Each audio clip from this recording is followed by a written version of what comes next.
Good evening, ladies and gentlemen. We're going to open up the special town meeting for the town of Halifax, December 14th, 2023. We're going to start tonight with the Pledge of Allegiance. Talking to the mic, Bert. Sorry. Usually I try to speak closer. We're going to start the meeting tonight with the Pledge of Allegiance, so if you could stand and the gentlemen remove your hats. Pledge allegiance to the flag of the United States of America and to the republic for which it stands, one nation, under God, indivisible, with liberty and justice for all. Thank you very much. Officially, I'll ask the town clerk if we have an official quorum. Yes, we do. So I'll hereby call the special town meeting to order. Let me make some introductions to everybody. Of course, we have a selectman to the left. Here we have the town administrator and town council on my left, and of course the town clerk here.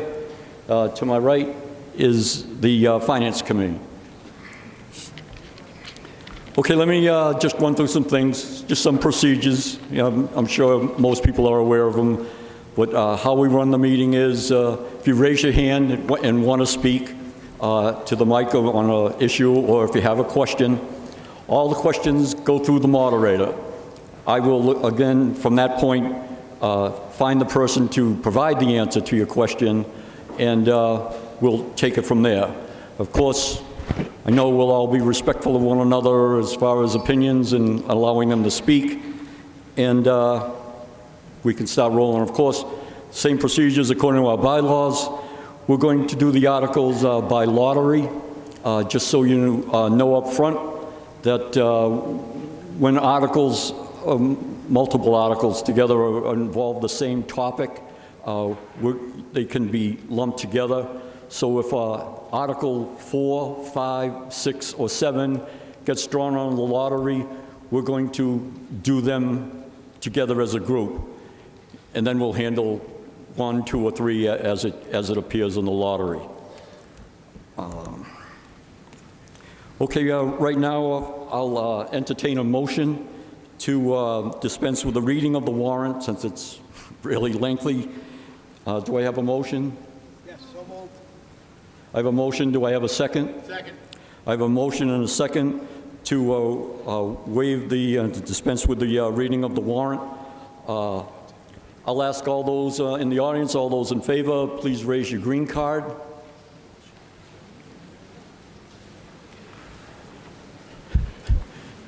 And all those opposed, raise your red card. Passes unanimously.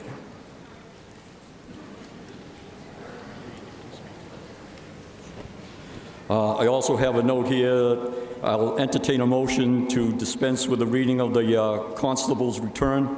Do I have a motion? Yes, so moved. And a second? Second. I have a motion and a second to dispense with the reading of the constable's return. All those in favor, please raise your green card. All those opposed, please raise your red card. Motion passes unanimously. Okay, also, because of the size of the crowd, we have 2 distinguished guests here. They're our microphone runners. One is JJ. He's over here. JJ, where are you? Oh, there you are. And the other gentleman is Henry. He's on this side. So especially if you're up on the bleachers, and just raise your hand and one of the guys will come up and give you the microphone. Okay, we'll start with the lottery.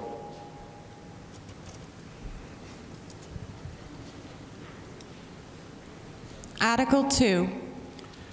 Article 2. Mr. Moderator, Mr. Seeley. I move that the salaries of several elected town officers for July 1st, 2023 to June 30th, 2024 be set as printed in the warrant. Second. I have a motion and second to accept Article 2 as written. All those in favor, please raise your green card. And all those opposed, please raise your red card. Thank you.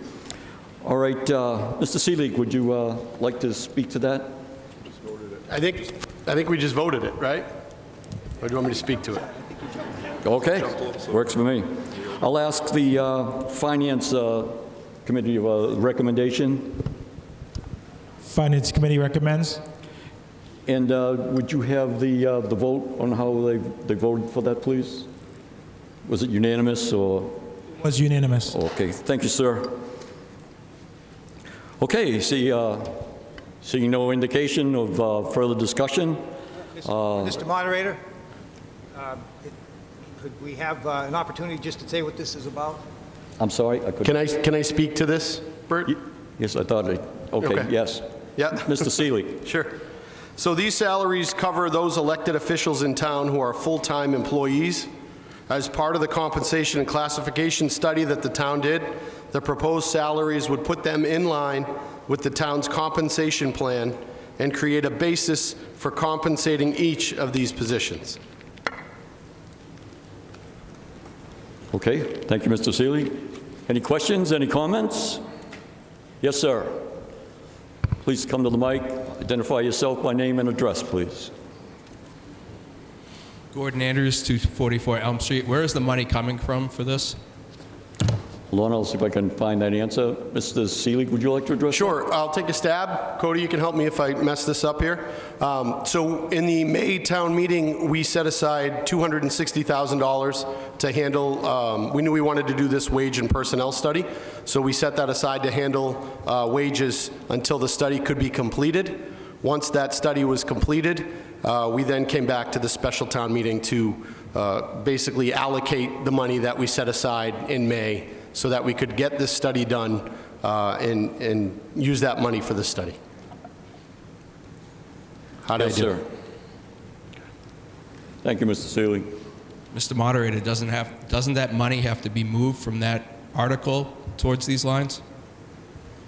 I'll find out for you. Cody, you want to speak to it? Town Administrator. Since the article was already approved for fiscal '24, the funding would be used from this article for the difference between the approved operating budget, and then next year in fiscal '25, you'll see that line item by line item in the operating budget. This process was the process that Town Council told us to utilize, and that this was the legal process to go about that. Okay, thank you, sir. Seeing no indication of further discussion, all those in favor of Article 2 as printed in the warrant, please raise your green card. And all those opposed, please raise your red card. Motion passes. Excuse me, too, I forgot to mention, all of the articles that are being dealt with tonight were by simple majority vote. None of them require a two-thirds vote or a unanimous vote. So all of the articles before us tonight is a simple majority. I should have mentioned that at the beginning. My bad. Okay. Article 5. Okay, Article 5. Now, this is in the group of involving the overlay. So we're going to be handling Articles 4, 5, 6, and 7. We're going to take them individually, of course, but nevertheless, after we get done with Article 4. So, Mr. Moderator, I would move Article 4. Yes, I would move Article 4 as printed in the warrant. Oh, I'm sorry, never mind. Let me rephrase that. I move that the remaining portion of the $1,740,000 appropriated by Article 32 of the May 9, 2022 annual town meeting be transferred for the purpose of funding the design, construction, project management, and related costs of the Halifax Council on Aging facility. Okay, I have a motion on the floor. Do I have a second? Second. There's a motion and second. I'll open up for discussion. Anybody have any questions or comments? Or Mr. Moderator? Mr. Bruno, would you like to address that? Yes, if it's our, can we make our statement about the article? I'm sorry, I couldn't. We go first. Yes. Okay, thank you. Yep. So specifically to this article, so this article would allow for the town to utilize the remaining portion of the previously appropriated $1.74 million for the general construction of a new Council on Aging and not limit it to the specific location of the Halifax Museum building. Mr. Moderator, I'd also like to take a few minutes to speak to this article and explain what we need to decide tonight, especially with all four articles, and the reasons for the Board of Selectmen's support. After my statement, I would ask Thorndike, the developer, to make a brief presentation about the project that is essentially encompassed in those four articles, and also be available to answer any questions. Articles 4, 5, 6, and 7 all relate to a proposed over 55 housing development on Monpont Street, Route 58. So the town meetings can make informed decisions, these articles need to be considered in context. If approved by town meeting tonight, the town and the developer would move forward on the creation of 102 age-restricted over 55 condominium units and the construction of a new town-owned building to be used as a senior center, community center. The land at issue, so that we're all clear, is located on Monpont Street. 265 Monpont Street is on the east side of the road, Route 58, and sits directly between the Leiden Lane condominiums and the Halifax Housing Authority property. Directly across the street, a second smaller parcel, formerly O'Brien's Peach Orchard, is 266 Monpont Street. In 2022, both parcels were for sale by the owners. In August of 2022, Thorndike Development purchased both parcels and filed a petition with the Massachusetts Housing Partnership pursuant to Massachusetts General Laws, Chapter 40B, to construct a total of 230 apartments for rental on these two properties. When we were notified of this proposal, town departments and boards reviewed the project and voiced concerns such as increased traffic, increased attendance at the schools, and increased requirements for services such as police and fire. Despite the town's objections, the Massachusetts Housing Partnership nonetheless issued an approval known as a project eligibility letter. As things currently stand, then, Thorndike Development has the right to apply for a comprehensive permit to develop the two parcels into affordable units with a total density of 230 rental apartments. For comparison purposes, next to 265 Monpont parcel is the Leiden Lane condominiums, which have only 115 total townhouse-style units. While we awaited the decision on the project eligibility letter regarding the affordable housing project, Thorndike Development and town officials discussed the town's apprehensions. Thorndike subsequently submitted a revised plan for the development of this land, which is the subject under discussion tonight in Articles 4, 5, 6, and 7. The new proposal, if approved by town meeting tonight, would now be an over 55 age-restricted complex, and instead of rental properties would be individually owned condominiums. In addition, as mitigation of the impact on the town, the developer is committed to donating a parcel of land directly adjacent to Monpont Street in the 260 on the east side for the construction of a senior center. The mitigation includes up to $2.6 million paid by the developer, which together with the $1.2 million already allocated from the 2022 annual town meeting to build or renovate the town's senior center, the subject of Article 4, which is right now on the floor at tonight's meeting, would allow the construction of the building without any additional tax implications to the town. And to be clear, if this proposal is accepted by the town, the land and the buildings for the new community senior center would belong to the town and will be town-owned property. The new proposal includes other mitigation proposals, such as additional sidewalks leading up to the intersection of Plymouth Street, which is Route 106. If Articles 4, 5, 6, and 7 are not approved at tonight's meeting, then the developer is entitled to build a project with twice the number of units, not age-restricted, and without the mitigation of donated land and funding toward the construction of a badly needed senior center. What is more, a project under Massachusetts General Laws, Chapter 40B, would allow the project to be built with fewer land use restrictions, which are normally required for construction projects such as this. 40B projects can circumvent many of the local zoning bylaws and site plan reviews through the comprehensive permit process, which, if denied by the local zoning board of appeals, is overseen by the Commonwealth of Massachusetts and not the town of Halifax. Understandably, there is skepticism regarding new developments, especially multi-family type developments. The proposed project, though, is by far the better of the two choices before town meeting. It is up to town meeting to consider what will happen on Monpont Street. Granted, no one in Halifax likes being told what to do with our town. However, it cannot be good practice or wise on our part to turn down the better of two options simply because we do not want to see development. I'd also make a few comments on the process that brings the articles to town meeting tonight. Last year, the developer and town officials started discussing possible changes to the first proposal 40B plan.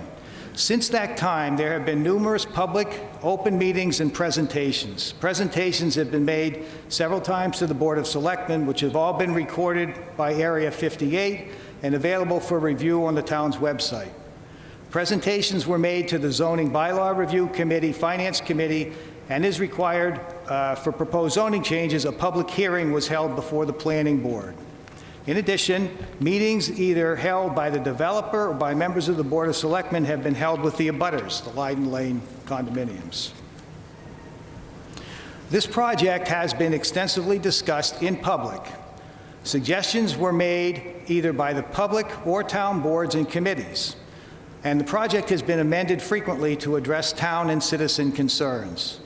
As far as the thoroughness of the examination of this project, all that can be said is that every comment, suggestion, and question have been heard and appropriate changes negotiated between the town and the developer. The Board of Selectmen believe that the proposal presented tonight and the articles to be voted, Articles 4, 5, 6, and 7, are in the best interests of the town. It is certain that some development will occur on this land. The proposal before town meeting tonight not only keeps control of the project under our town boards as opposed to the state, but also secures mitigation for the construction of a badly needed senior center and is substantially less intrusive than originally proposed, 230 units, and likely to occur if we do not act favorably on Articles 4, 5, 6, and 7 tonight. So it's our recommendation that, since Article 4 is the only one right now on the floor, that Article 4 pass. Thank you. Thank you, Mr. Bloom. I'm sorry, Mr. Moderator, I made a mistake here. I would like to ask the developer to make a short presentation as part of our presentation, just to explain exactly what we're talking about, so that we all have the same information. And I think Mr. Geisinger is here.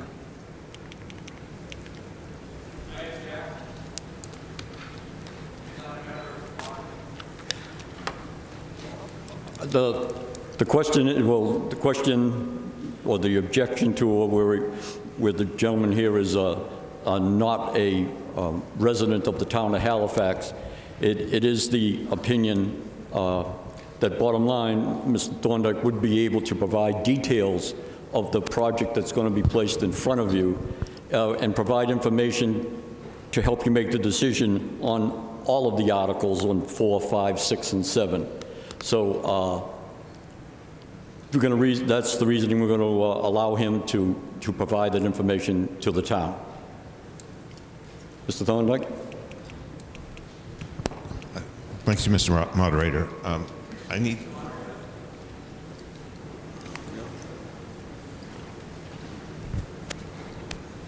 Yes, your name and address? Gordon Andrews, 244 Elm Street. Where is that in law that he's allowed to speak? It's in the Massachusetts State Town Meeting Times. It's specifically enumerated that if the moderator feels that information regarding the articles in front of the body would provide necessary information in order to make a valued decision, that it's So the this opinion of the moderator to allow it. So this is your decision? Yes, it is. Okay. As like I said, as listed in the Massachusetts State which is what the town has voted on, town meeting times. Yes. Okay, and you were elected as the town moderator by a majority vote? Yes, I'm the town moderator. When were you elected? 2 years ago. And you had the most votes in that election? What? Excuse, we're staying on topic, Mr. Andrews. I'm asking, What does did that you have win to that do election? with? Did you win that election? Yes, I did. Okay. Thank you. Mr. Thorndike. Thank you, Mr. Moderator. For the record, my name is Lloyd Geisinger. I'm the president of Thorndike Development. Also here with me this evening is Matt Lawler, our counsel from Robinson and Cole, who... You'll have to speak a little closer to the mic, sir. Closer? Is that better? Is that better? Yeah, nice and Okay. close. Also with me this evening is Matt Lawler from Robinson and Cole, who is our attorney, and once I complete my remarks, we'll take just a couple of minutes to explain some of the particulars with the warrant article. I'm going to run right through this fairly quickly because John did a very good job of providing an overview. As he mentioned, there are really three components to the proposal. The new senior center, town pickleball courts, which Thorndike has proposed to build and donate to the town, and the senior condominiums.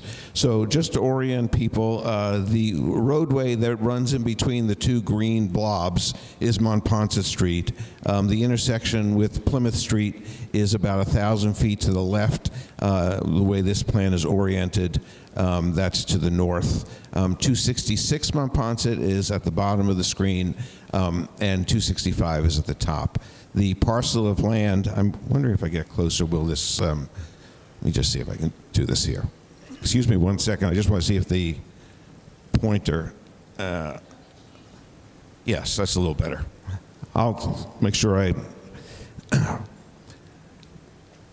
The area that's noted as Lot 1 at the bottom on Montponset is the land being proposed to be donated to the town of Halifax for the senior center. The remainder of the land behind would be the home for two of the buildings of the three that represent the 102 condominiums. There's also a pool house, Victory Gardens planned, and then the pickleball courts, which would also be donated to the town, are shown at the bottom here. So just focusing first on the senior center and the plans for that. This is a rendering, a three-dimensional model of the proposed building. It would become the new home for the Council on Aging, as well as provide a variety of spaces for seniors to meet, and I'll get into the activities a little bit later. This is just another view of the same building from a different side. There'd be some outdoor spaces as well. This is all very, very similar to a clubhouse that we built at a project called Sawyer's Reach at the back of Colony Place in Plymouth. If anyone is interested, they could take a drive over there. That building was completed about 2 years ago. And just to give you a sense of how accurate this 3D dimensioning is, this is the 3D model. This is the actual building at Sawyer's Reach in Plymouth. Just a couple of more images of that building. I've also included a couple of the indoor spaces. The plans, as they've been discussed with the select board, would include volume spaces like this. Obviously, the furnishings would be different to relate to the senior activities. In this case, there was a kitchen connected. Meals on Wheels would be an important part of this. Several smaller spaces as well that would allow for different types of activities for the senior center. Turning now to the condominiums themselves. As I mentioned, two of the buildings are occupied at 265 on the east side. This is an image of what the buildings will look like. One of the things that we work very hard to do is to break the scale of these buildings down into what I like to call digestible units. You can see the different sections here.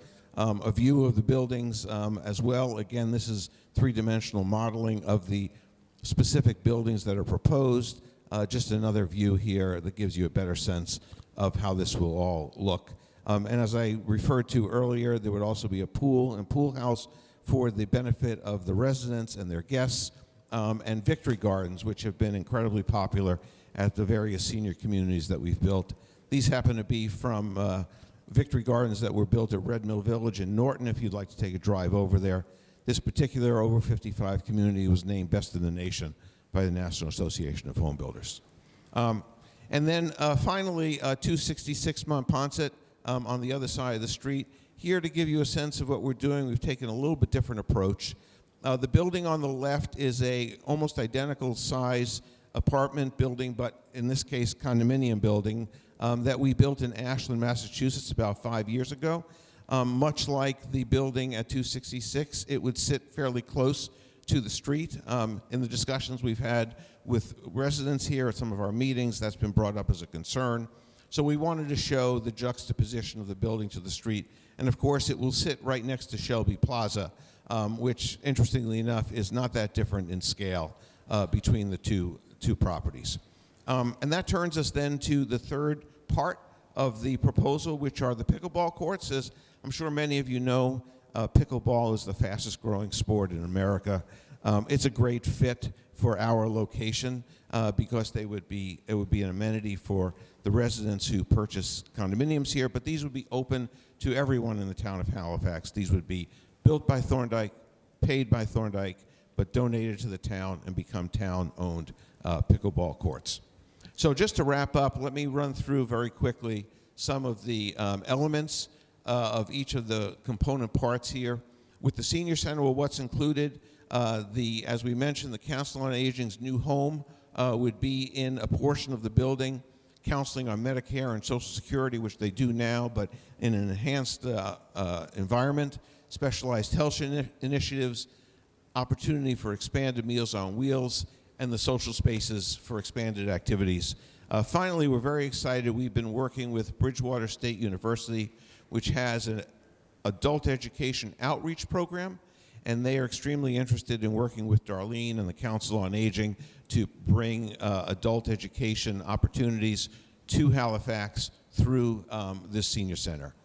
As John alluded to a little earlier, the funding for this involves $1.2 million that's already been allocated at the previous town meeting. That's a locked-in number, irrespective of what the building costs. Thorndike has agreed to pay for up to $2.6 million in mitigation payments related to the condominiums. Since we built a building extremely similar to this just recently, we have excellent cost information on this. We've put a complete budget together for the building that I've shown you. We expect that the building and the grounds around it will be a total cost of $3.3 million. So the 1.2 plus 2.1 from Thorndike would equal the 3.3, but we're committed, there's a $500,000 cushion in there in case costs come in higher than expected. Start date, this would need to be a publicly bid building. We, Thorndike, which has a construction company, would expect to bid, but we wouldn't necessarily be the winner of that bid. But that process of design, engineering, bidding is expected to take about a year. That would put us into spring 2025 for an actual start date of construction. The building will take about a year to build. So spring 2026, we think, is a realistic date when this senior community center could be open. With respect to the senior condos, as we've mentioned already, 3 buildings, each 2 with 36 homes in them, 1 with 30 homes, each 3 stories high, as pictured here, each with an elevator. Pool house, Victory Gardens, funded completely by Thorndike privately. There's no public money involved in the construction of these condominiums. A couple of restrictions that are worth noting. Under federal law, senior communities in the condominium documents, the condo trust can restrict children under the age of 18 from living in these communities full-time. In every senior community that we've built over the past 40 years, we have included that type of restriction. Seniors buying into these communities are more comfortable with not having kids running around, and frankly, from the town's point of view, of course, it reduces a very significant part of the impact for having not educated any kids. And with that as well is 20% of the condos are open to non-seniors.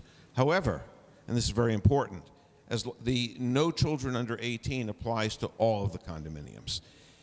One of the reasons that the federal law has this requirement or allows this is in a situation which a couple purchases a home, one spouse may be older than 55, the other younger than 55.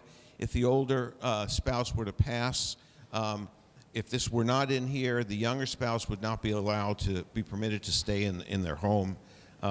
What we find is that there are a number of seniors who are at different points in their life, depending on when they started their families, and this is an opportunity to allow for the type of flexibility. We would hope to start this spring, and we see this as a 3-year build-out, so completing in 2027. For the pickleball courts, as I mentioned, they would be open to Halifax residents. We expect to build these right out of the box. There's no reason not to. We would build them this coming fall, and our expectation is they'd be open for use this time next year. So just talking about some of the impacts from the project, there's been a decent amount of discussion about town water. We wanted to get the facts. We went to your water superintendent, checked the DEP permits, and this is a summary of the state of affairs. So the town has a capacity based on its existing DEP permit to pump 680,000 gallons a day. This is for the entire town from the 4 wells that it has. It is currently pumping 484,000 gallons a day. This senior condo project would add 15,300 gallons, which means that once the project is built, there's still 198,000 gallons available. The town also has the ability to expand its pumping capacity in the future if it so chooses. So based on our conversations with the water and superintendent and review of the permits, there's adequate water and then some to handle our particular project. To put it in perspective, this 198,000 gallons of remaining capacity could accommodate over 500 new 3-bedroom homes. So Halifax is blessed with a lot of water. Another issue that's come up is emergency calls. There's no question that senior communities have more emergency calls than your typical regular home, probably 3 times as many as a typical household. But given the size of the community, looking at the national published information, one would expect about 23 calls per year for this senior community, or 2 a month, to put it in perspective. It's definitely significantly higher than it would be, but given that Halifax has just under 3,000 households, and this only adds 100, I shouldn't say only, represents 100, it's a relatively small number. And with respect to traffic, seniors tend to travel at different times than non-seniors. As you can see down at the bottom of this chart, based on published transportation engineering trip generation information, the seniors would have significantly less trips during rush hour periods than a typical household. Last slide here, as I mentioned before, in terms of project benefits, reduced strain on town budget due to no school-aged children. The condo association would be responsible for maintaining its own private roads. And when you take those factors into account, based on the fiscal analysis that we did and shared with the Finance Committee, the total projected tax dollars are $674,000, expenses $288,000, which would result in a net positive tax revenue to the town of $386,000 per year. So that's a summary of the proposals. Mr. Moderator, if you prefer, I'll have Matt Lawler give a quick summary of the articles, or we can dispense with that. I'd do Article 4 first. Mr. Dillon, we're going to just deal with Article 4 right now. Okay. If there are other questions and topics that come out later on with Articles 5, 6, and 7, we'll call upon that. Thank you, sir. Oh, yes. So I'll ask, before we open it up here, the recommendation from the Finance Committee and the vote that was taken, please. Finance Committee recommends Article 4. Vote was unanimous. Thank you, sir. Okay, I'll open it up again. We're just going to be dealing with Article 4 at this point. The presentation was so you know what you're going to be voting on for funding what you'll be funding on down the road. So, any questions or anything regarding Article 4 or comments? Yes, Debbie, could you come up to the phone, the microphone, and identify yourself, please? Deb Shosham on Ponce Street. I just have to clarify something. He stated that Shelby Plaza was the same size as his new buildings. That's 2 stories. These are 3. Well, the question was, or the statement was that the comment was made that it's roughly the same size as the Shelby building across the street where the liquor store is and whatnot. And I believe, I'll get clarification on that for you, Deb, but I believe they were talking first floor square footage. If I can, Mr. Thorndike, if you can just clarify that. That isn't what. You are correct. The Shelby is 2 stories and this is 3 stories. So I was not trying to suggest, and I apologize, that they're exactly the same. I was trying to suggest that they were relatively similar in the length and scale. Great, thank you, sir. Okay, oh, yes, sir.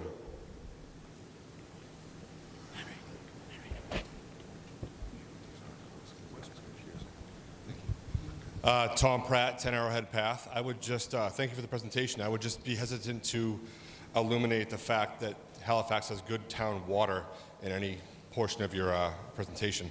Secondarily, I'd be curious on the square footage of each condo and the cost per square foot of that construction.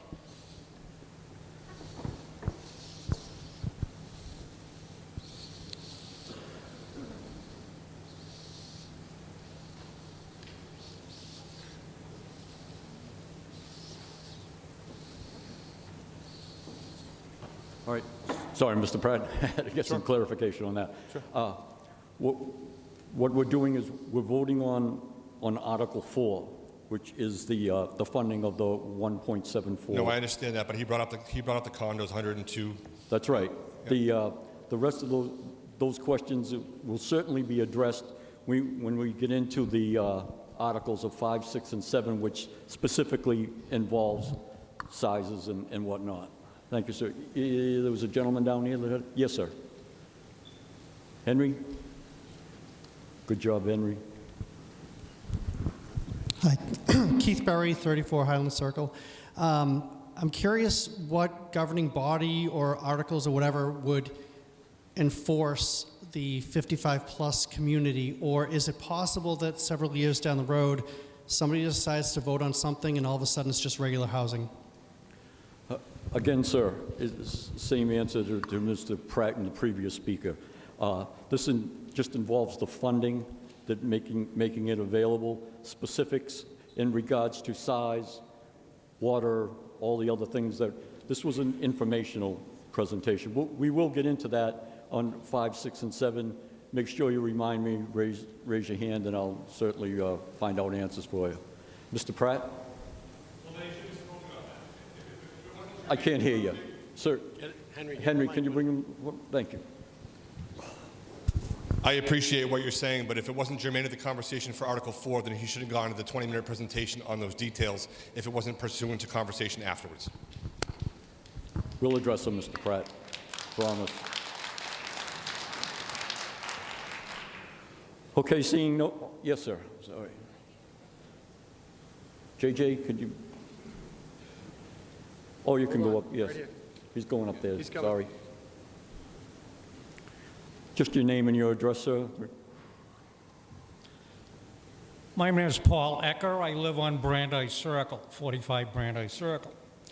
On Article 4, it says the remaining portion of the $1,740,000 for the purpose of funding design construction. or take any other action relative to it. Can you explain that part, please? Sure, I'll get an answer for you. I'll ask the town administrator, please. That's typical in town meeting articles. You'll see in several other articles. The motion made by Mr. Bruno specified that it's specifically for the construction, let's see, the 1.7 more for the general construction of a new COA, not limited to the specific location of the museum. So in the motion, it specifies exactly what it's for, but you'll see that in articles, it'll say take any other action relative thereto. But what is that other action?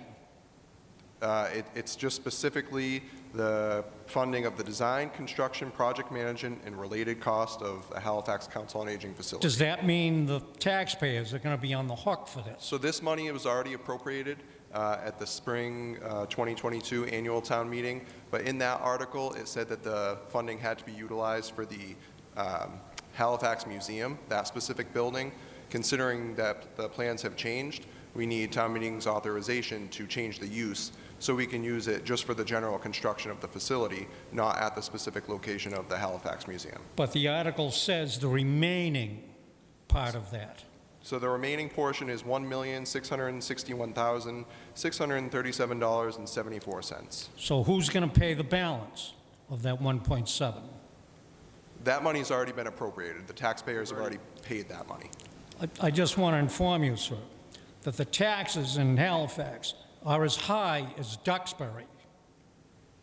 You know, we're paying a fortune for taxes, and yet you're saying it'll be little impact on the taxpayers in this town. If I may, Mr. Moderator. Yes, sir. The reappropriation of this funding would not have any additional impact on the taxpayers or the tax base. I've This never money- seen it do that. Well, Every this money time, was- every time a developer comes into a place and says it'll have little impact or lower the taxes, it never happens. Can I speak, Cody? Everybody agree to that? Mr. Moderator, can I speak to that, please? Mr. Seeley. So just to try to clarify on Article 4 here, guys, we already have this money in-house, and we voted to earmark this specifically for the Halifax Museum as a redo project for the Council on Aging. Well, now that's not the plan anymore, right? So what this article does is it cleans up the language that says it doesn't have to be the museum. That money has already been appropriated. That money has already come to the town. This isn't new money that we're collecting from you folks. This is money we already have. We had set aside in 2022 to say it has to go to the museum as a project. Well, we've all decided, well, some have decided that that's not our project now. We're switching gears. So in order to make it legal, we have to reappropriate that and clean up the language so that it's not specifically for the museum building, that it can be used towards a Council on Aging, right? As opposed, if we go with this plan or any other plan, we just want to make it so that it's not tied to the museum building, that it's tied to a building to be named later, essentially, with, you know, money we already have in-house. So I hope that clears everything up. Thank you, Mr. Seeley. Yes, sir. Matt Name? Patazio, 24 Brandeis. It said 1.74, but I keep hearing 1.1. So where is the 500,000 that makes up the 1.7? Did we already spend that on the museum project? I'll see if I'll find out for you.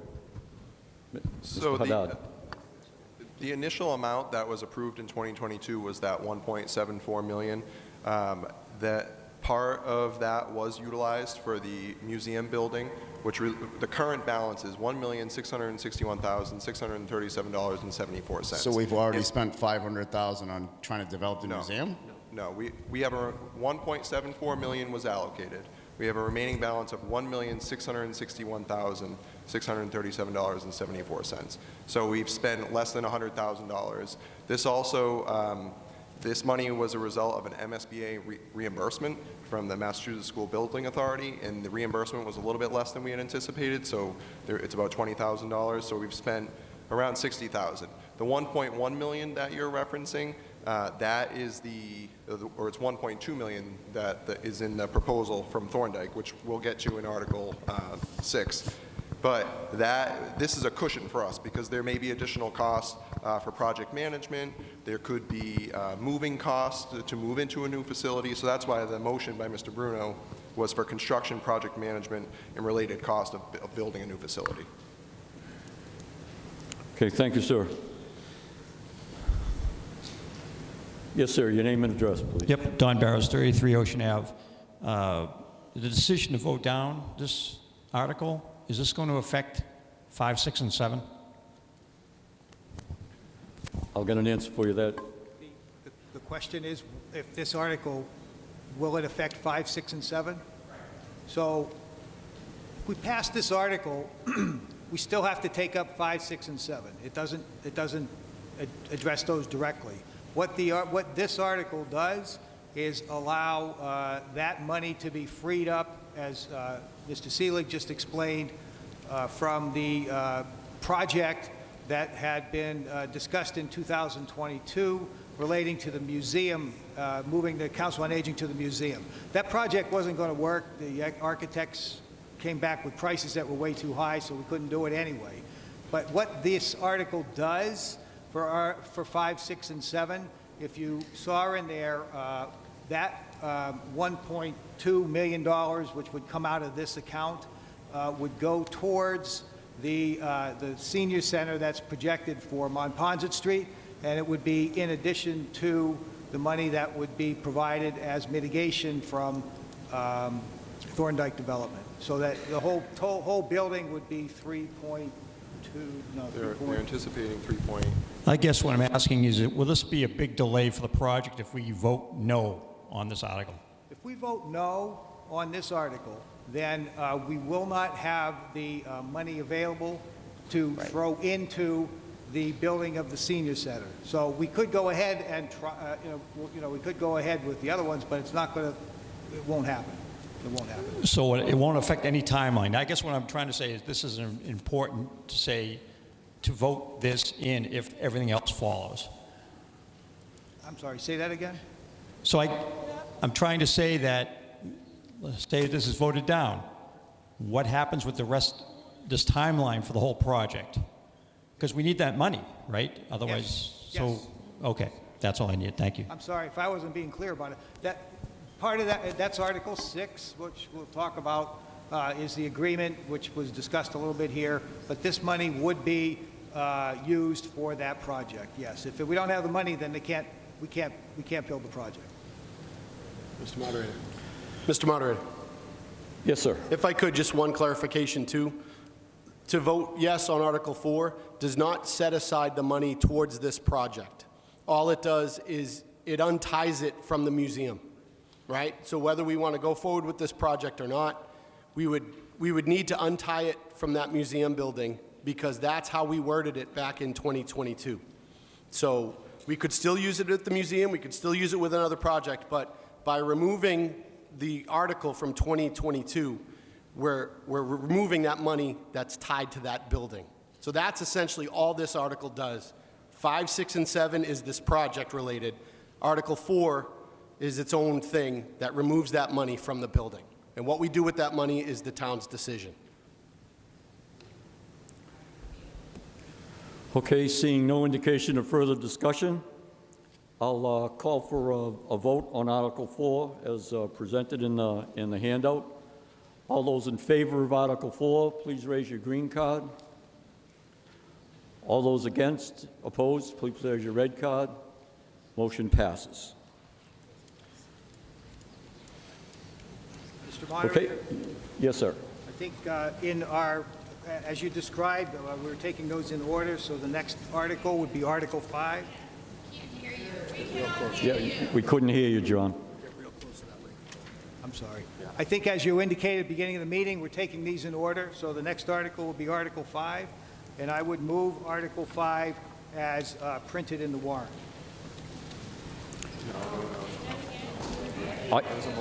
I'm sorry. There's a motion to. There's a motion on the floor to move Article 5 as presented in the handout. Do I have a second? I have a motion and a second to move on to Article 5. Mr. Mr. Moderator, Yes, sir. can I do the motion correctly this time? Please speak up. We cannot hear you. Thank you. How's that?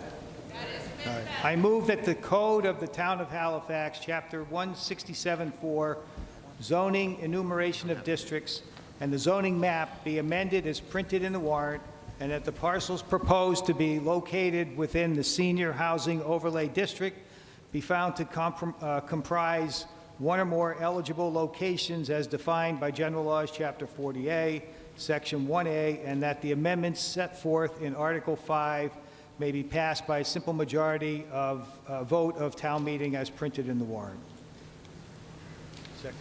Second. Okay, we have a motion and a second on Article 5 as corrected.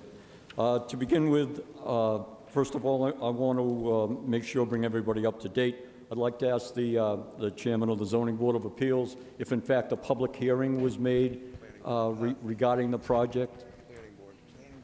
Well, first was the zoning board, then I was going to do the planning board. No, zoning board is the public hearing. Okay, my mistake, sorry, John. Mr. Milius, planning board, was there, what was the vote on a recommendation for the project? Mr. Moderator, the planning board held a public hearing. That public hearing closed on November 16th. Subsequently, the planning board voted unanimously 5-0 to recommend the article. Great, thank you, sir. The Finance Committee. Finance Committee recommends Article 5 via a vote of 6-1.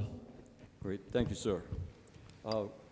John, would you like to any further speak on this article? Yeah, Mr. Moderator, so what this does is it adds to our zoning code. It's a little bit complicated, and I would ask that we have the developer's attorney tell us, explain what it is we're trying to do here.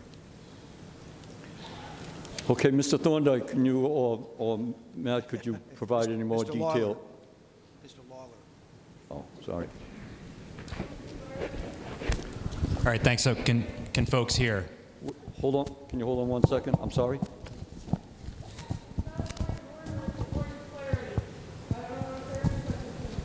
I'll go with it.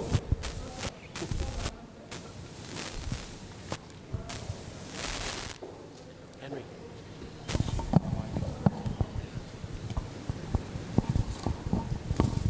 Your name and address, please.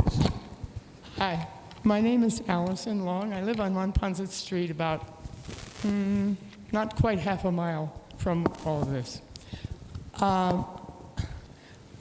Many of us here have hair that matches mine, and our hearing is less than perfect. And I plead with all of you, including the moderator, to slow down, enunciate, and get close to the microphone. We have no idea what you're saying. Okay, we'll do our best. Thank you. Yes, sir. Close to the microphone as clearly as possible. As close as I can get. Okay, can people hear me? Okay, I will try to go slow. So thanks very much for the opportunity to speak. My name again is Matt Lawler. I'm with Robinson & Cole, counsel to Thorndike Development. And I just want to give a brief overview of the components of Article 5, which relates to zoning, text, and map amendments that are proposed for the Senior Housing Overlay District.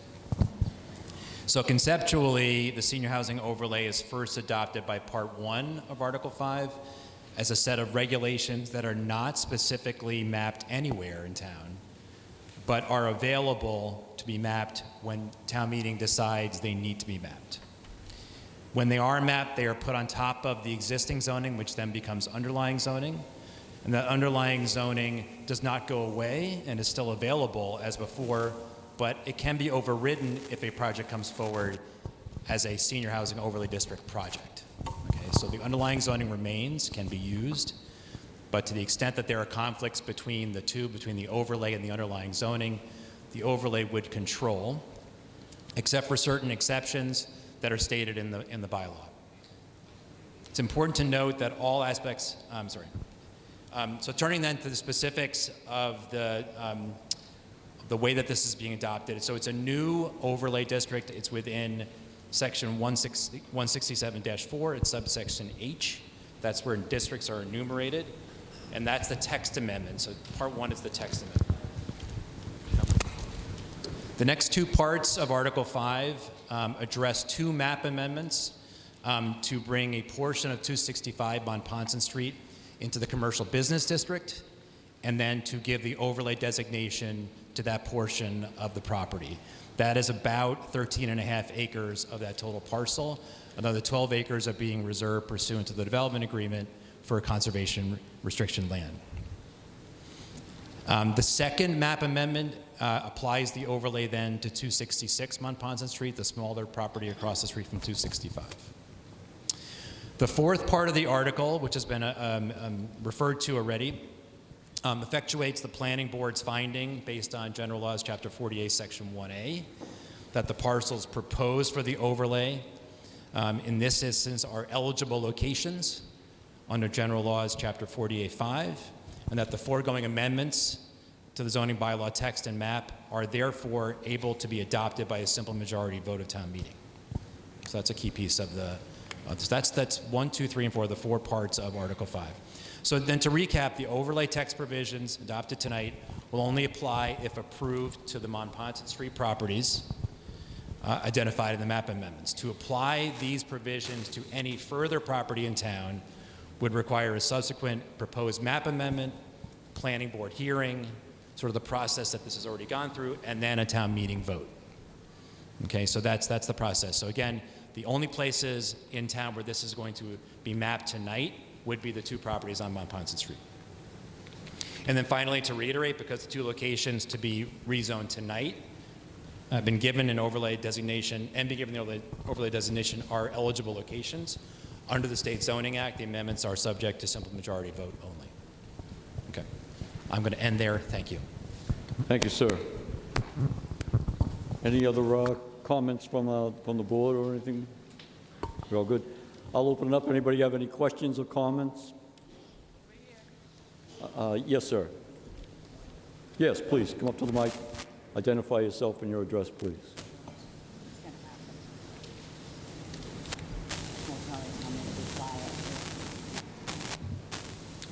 Name is Paul Ecker. I live on Brandeis Circle, Halifax. I'd like to refer to paragraph 5 on page 5, B4, right? I'm looking at the senior condominiums as 3 stories, right? Do we have the proper firefighting apparatus to effectively combat a fire in a building such as that? I'll find out that answer for you. I do believe it's enumerated in the handout. Chief Witham is here, Mr. Moderator. Henry. Yes, sir. I'll refer to the fire chief. He's right here. Good evening, everyone. How you doing? My name is Michael Witham. I'm the fire chief. I believe the question on the floor was, do we have the appropriate apparatus for the new building proposed? Currently, at this time, we have a 75-foot tower. The buildings themselves, and correct me if I'm wrong, usually commercial buildings are anywhere from 12 to 13, 14 feet per floor. The tower itself is 75 feet, but also we have the reach. I have worked with Thorndike Corporation. I've reviewed the plans. They've made some concessions for me. I wanted the building in the back move forward, so we had full access all the way around the buildings, and they've complied with all of my requests so far. Just like any building itself, there are restrictions with the 75-foot tower that we have, but nothing different than a residential home. Residential house with 2 cars in the driveway, the tower itself going out, the reach from where the tower is to the actual building. There are some difficulties there, but the majority of these buildings I can get fully around with our towers in our ladder trucks from mutual aid companies. So at this time, we do have the apparatus that we could work with the buildings themselves. You sure about that, Chief? Excuse Are you me? sure about that, Chief? I am sure about that. Okay. We do have mutual aid agreements as well. I'm not saying this project will not affect the fire department. Yes, it will. There'll be, quite a few runs to this development. We will be impacted by this development, yes.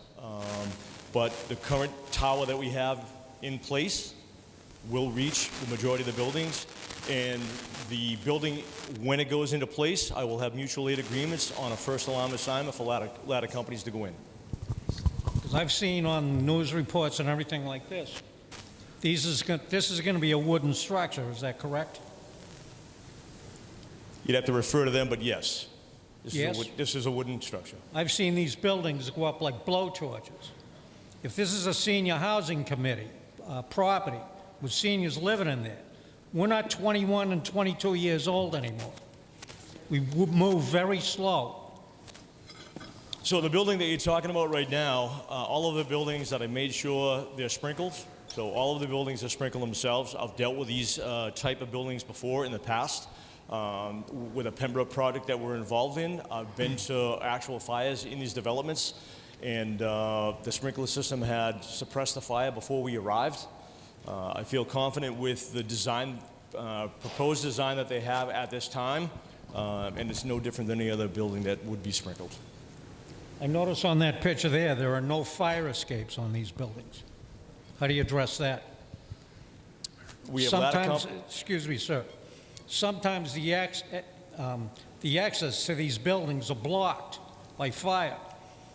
You know, if there's no other way to escape outside of jumping out the window, right? Especially with seniors, I can see a very high casualty rate doing this. I understand your concern. The only thing I can say to that is no different than a residential house. If you're on the second floor of your residential house and you have a fire that's, you know, in the means of egress to get out of the home, it's the same exact thing. You know, that would be where we have our tower truck, ladder trucks, engine companies, ground ladders, things like that, and our training would come into play. I would strongly suggest you put fire escapes on these buildings. Thank you, sir. That would be under building, not fire department, sir. Thank you, sir. Your question has been answered. Mr. Moderator? Ms. Troop, you had a question? You had your hand raised? Yes. Point Your name of and order. address, please.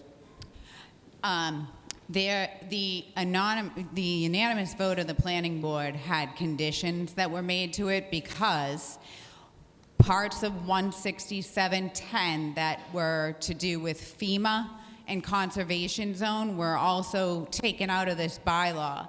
Therefore, it was a conditional approval. So on the 21st of November, the planning board did receive the updated bylaw. I did try to put it on the planning board meeting in the beginning of December, and I was not allowed to by the chair. But I was going to retract my vote, and it wouldn't be a unanimous vote, and the reason is because of the FEMA flood zone, and because of the Conservancy zone, and because of the Mesa land. Also, the fact that the senior center will not be built until 72 condos are sold. And that's going to be a long time. I also want to point out that the over 55 is federally not allowed, like 20% of these units are not going to be over 55, just so that you are all aware. Okay, thank you. Let me clarify with the chairman of the planning board, Mr. Millers. Would you like to address that?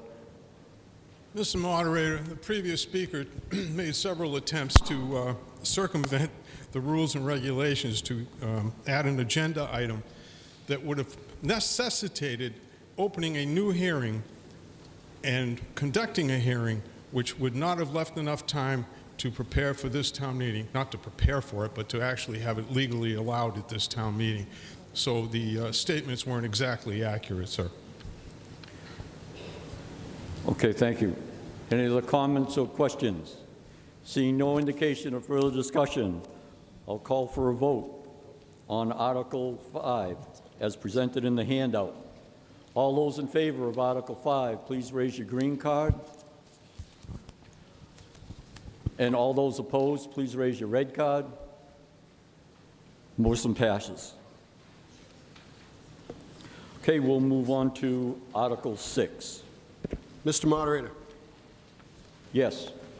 I move that a development agreement substantially in the forms set forth in the attachment titled Development Agreement be approved, as set forth in the warrant and that the Board of Selectmen and the Town Administrator be authorized to finalize and execute the development agreement on behalf of the town as set forth in the warrant. That was a second. I have a motion and a second. I'll ask for a recommendation from the Finance Committee, please. Finance Committee recommends Article 6. Vote passed 6-1. Thank you, sir. Mr. Seelig, would you like to speak to this? So essentially, this is an agreement between the town and Thorndike Development, essentially outlining the responsibilities of both parties to make sure that there's no gray area, to make sure that we know what they're responsible for and they know what we're responsible for. It's very lengthy. I guess I can't really go over the whole thing here, but it's essentially to make sure that there is no confusion, that both parties know exactly, as it's spelled out, what they're responsible for in this agreement and what we're responsible for in this agreement. Okay, thank you, sir. Any comments or questions? Seeing no indication of further discussion, I'll ask for a vote on Article 6. All those in favor, please raise your green card. All those opposed, please raise your red card. Article 6 passes. Moving on to Article 7. Mr. Moderator, Sir, I move that the Board of Selectmen be authorized to purchase the real property containing approximately 2.03 acres identified as Lot 1 and 3 in Exhibit B of the document titled Development Agreement, as set forth in the warrant, and that the Board of Selectmen be authorized to take any and all actions necessary to finalize said purchase and to effectuate all necessary instruments to transfer and acquire said property as set forth in the warrant. I have a motion and a second. I'd like to get the recommendation from the Finance Committee, please. Finance Committee recommends Articles number 7 with a vote of 6-1. Okay, thank you, sir. Mr. Nezarala, would you like to speak to this? Yes. This article will allow the town to purchase the land for the sum of $10 from Thorndike Development, which is described in the Master Development Agreement as being the location of the town proposed new council on aging and pickleball courts. Okay, thank you, sir. Seeing no indication of further discussion, I'll call for a vote on Article 7. All those in favor of Article 7, please raise your green card. All those opposed, please raise your red card. Article 7 passes. Okay, now we'll go back to our lottery system. I did have a question before the vote, but it wouldn't have mattered. I just have a question about the Finance Committee's vote. Is their vote and who voted how a matter of public record in the minute meeting of that board? Or are we privy to that 6-1 vote and who dissented? Yes. I guess... Mr. Moderator. Yes, sir. Mr. Moderator. Yeah, so all Finance Committee meetings are taped by Area 58. They can be viewed on YouTube.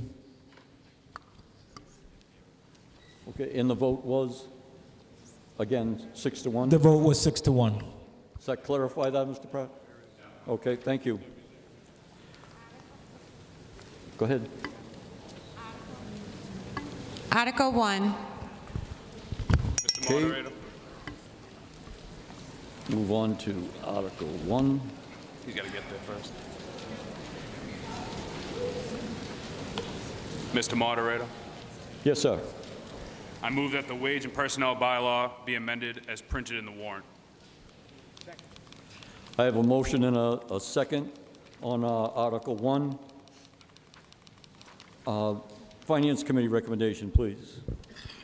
Finance Committee recommends Article 1 via a unanimous vote. Yes, Mr. Haddad, please. Thank you. So just as a point of clarification, if you turn to the second portion of Article 1, there was a Scrivener's error under grade 11. The minimum is listed as $85,885. It should be $82,885. So that was a Scrivener's error, and that should be $82,885. And that's the minimum for grade 11. So now I'll give a brief presentation on these amendments. If you turn to the screen, there's a little bit of information here. This really dates back to, is everyone able to hear me okay? Okay. Yeah. So as part of the wage and personnel bylaw, there is a reclassification hearing that occurs every January. During this past year's reclassification hearing, the wage and personnel, which is comprised of our Finance Committee and Board of Selectmen, received over 25 reclassification requests. And that really made us identify we have an issue in the system rather than all of these reclassification requests changing functions of the job.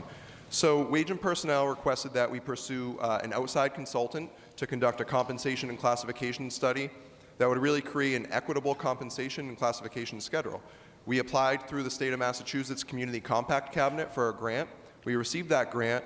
We contracted with GovHR, which is a national consultant. They've conducted hundreds of these studies in Massachusetts alone, and the results were adopted by Wage and Personnel on November 21st. The point of the new compensation and classification plan is several factors, but really internal and external equity. Through their process, they gave all of our non-union employees job evaluation questionnaires that looked at 9 different factors. Those were then reviewed by every employee's manager and then to the administration for a final review. The consultant conducted interviews with the staff, and that was all reviewed by the consultant. As far as the external competitiveness, they identified several comparable communities. They looked at population, proximity, budget, tax levy, and additional factors. They identified 17 comparable communities, and they received data that they analyzed from 14 of those comparable communities. So the results are basically what's in your warrant here, the first part of it, and it lists each position that corresponds to each grade. So you'll see they recommend a grade 1 is the recycling attendant, grade 2 is the office assistant and library technician, and COA van driver, grade 3 administrative assistant, so on and so forth as printed in the warrant. And these are the pay ranges that were recommended, and that is really component B of this article. And there was a handout of how Wage and Personnel would like to break these up into 12 steps to make it affordable for the town. Now, obviously the most important question being the financial impact to the community. The town meeting did appropriate $260,000 in May for this purpose and for the purpose of settling our collective bargaining agreements. The cost of implementing it this year would be approximately $125,000. There's approximately $130,000 remaining after we settled all of our contracts. As I mentioned, that 12-step compensation plan allows for more growth opportunity with our employees, better recruitment power, and more time for the town to absorb the financial impact, and costing this out into future years does not result in any additional financial concerns for the town. Okay, thank you, sir. Any comments or questions regarding Article 1? Seeing no indication of discussion, I'll call for a vote on Article 1. All those in favor, please raise your green card. All those opposed, please raise your red card. Article 1 passes. Article 3. Article 3, I'll ask Paula Hatch from the school committee. Hi. Hi. Do you have a motion? Paula move the- Hatch, 10 Oak Place. I'm the chair of Silver Lake. I move that the amended Silver Lake Regional School District Agreement be adopted as referred to in the warrant. Second. I have a motion and a second. I'll ask for the Finance Committee recommendation. Finance Committee recommends Article 3. Vote was unanimous, 7-0. Ms. Hatch, would you like to speak to this, please? Yes, there was material available tonight for everyone to review that included a question and answer as well as a copy of the amended agreement. By way of a very brief summary, Silver Lake offers an integrated pre-K program which operates in a regionalized manner, meaning we combine the children of the 3 towns in our district, Halifax, Kingston, and Plimpton, in one program. The program has been operating since the 1980s. In 2002, we became aware that the program is not covered by our regional agreement. This article tonight presented to you is an amended agreement, and at a high level it does three things. It's updated for the 2020 federal census. It brings the agreement up to date for current Massachusetts law, and it adds the pre-K to the agreement itself. The Department of Elementary and Secondary Education is aware of this situation and has given the district a deadline of December 31st to take corrective action. Amending and approving the regional agreement satisfies as corrective action. This agreement must be voted and approved by all three towns at town meeting. Both Plimpton and Kingston have already approved the amended agreement, and I would ask us tonight to do the same. Thank you. Thank you. Any questions or comments? Yes, ma'am. Your name and address, please. I'm Karen Farrow, 15 Clyde Bosworth Road. I just have a question on the transportation. Is that for all the students that attend, or is it just the ones that qualify for their special ed? I don't know if it's special ed anymore, preschool program. I'll try to find out that. Ms. Hatch, can you address the question?